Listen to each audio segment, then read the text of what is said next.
ರಾಜು ಕಾಗೆ ಒಂದು ಪತ್ರ ಬರೆದಿದ್ದಾರೆ. ಪ್ರತ್ಯೇಕ ಉತ್ತರ ಕರ್ನಾಟಕ ಆಗಬೇಕು ಕೊಡಬೇಕು ಅಂತಂದೇಳಿ ರಾಜು ಕಾಗೆ ಅವರು ಪತ್ರ ಕೇವಲ ನಂತರದಲ್ಲಿ ಮತ್ತೆ ನಾವು ನೋಡಿಲ್ಲ ಪತ್ರ. ನೀವು ನೋಡಿದ್ರೆ ನೆನಪು ಇದೆ ಅದು.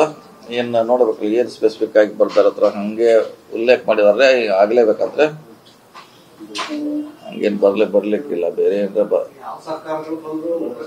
ನೆಗ್ಲೆಕ್ಟ್ ಮಾಡಿದೆ ಅಂತ ಹೇಳಿರ್ಬೇಕಷ್ಟೇ.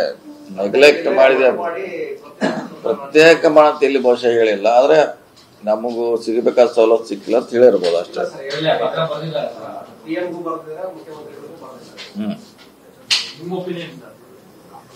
ನಮ್ಮ ಒಪಿನಿಯನ್ ಹಿಂದೆ ಹೇಳಿದ್ರಲ್ಲ, ಅಖಂಡ ಇರಬೇಕಂತ ಹೇಳಿದ್ರು. ಅಖಂಡ ಇರಬೇಕು ಈ ಪ್ರಶ್ನೆಯಲ್ಲಿ.